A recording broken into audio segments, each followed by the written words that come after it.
Bavandimwe nkunda, Yezu Kristo akuzwe.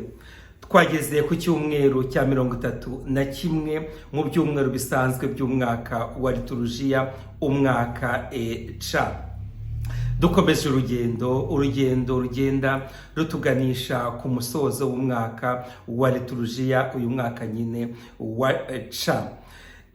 Yezu mu byumweru bibiri bishize yakomeje kutubwira ku bijyanye no gusenga muri chapitre ya 18 mu ivanjiri uko yanditswe na Luka. Twarabonye iyo vanjiri ya 18 mu gice cyayo cya mbere iheza twigisha uburyo tugomba gusenga, adukangurira gusenga tutarambirwa igihe cyose. Hanyuma atwereka mu gice cya kabiri, atwereka abantu babiri bagiye gusenga, umufarizayi n'umupublikani, bose basenga Imana. Ariko umuntu atubwira ko uwo mupublikani yasubiye iwabo yagize ugukizwa kubera ko ryari isengesho ryuzuyemo kwicisha bugufi, ryuzuyemo gutakamba no gusaba imbabazi. Atubwira ko ariko tugomba no gusenga, kuko iyo umuntu asenga yicishije bugufi n'Imana iramwumva. Uyu munsi rero twatangiye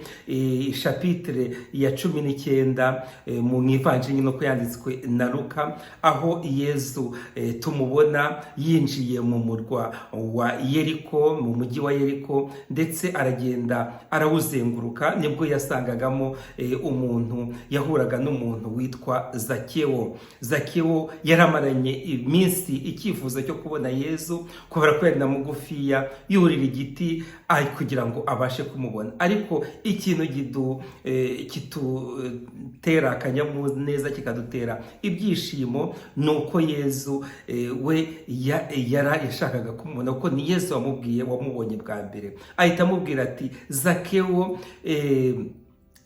manuka muri icyo giti, uyu munsi ndarari wawe.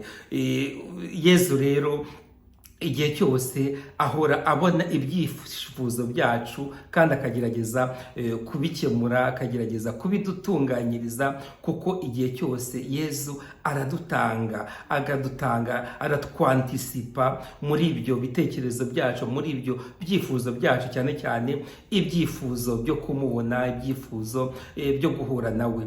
Ubwo rero nawe ushobora kuba wuriye igiti runaka, igiti cy'ibibazo by'isi, igiti cy'ibigeragezo, igiti cy'ibintu biguhungabanya. Menya ko Yezu akureba akakubwira ngo manuka, uyu munsi ndarari wawe.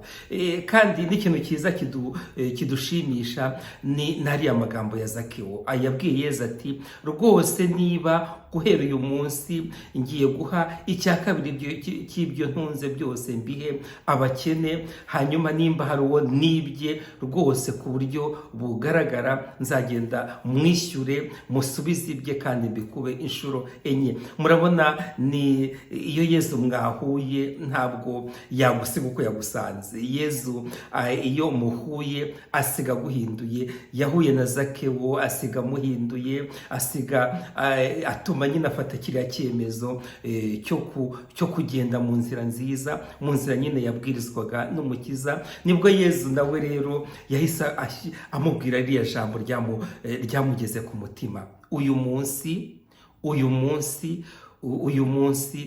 iyi nzu yajemo gukizwa, agakiza kinjiye muri iyi nzu, kandi Yezu Kristo ni agakiza, Yezu Kristo ni umunezero, Yezu Kristo ni igisubizo. Nta muntu ashaka ko umukiro atanga utamugeraho, kuko na Zakewo ni umwana wa Aburahamu, nawe uri umwana wa Aburahamu. Umukiro wa Yezu urakureba, kandi ntabwo wagucaho bibaho, kuko ntabwo biri mu gushaka kwa Yezu. Yezu arashaka ko umukiro w'Imana ugera ku bantu bose bawifuza, bawushaka, kandi bakora ibishoboka byose kugira ngo nyine uwo mukiro bawakire. Maze rero bavandimwe, nk'uko bisanzwe, mugende murebe ivanjiri y'uyu munsi ni uko yanditswe na Luka ku mutwe wa 19 kuva ku murongo wa mbere kugeza ku wa 10.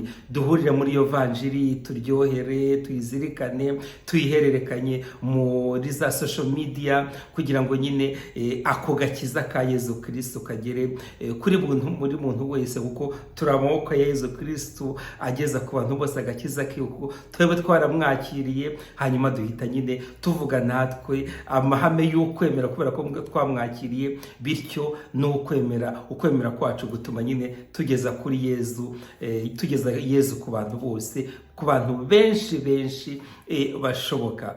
Igihe cy'umwaka kiza rero, kandi ushobora byose, abaho umugisha, abarinda, bakomeze ku izina ry'Imana Data na Mwana na Roho Mutagatifu, amen. Icyumweru kiza bavandimwe.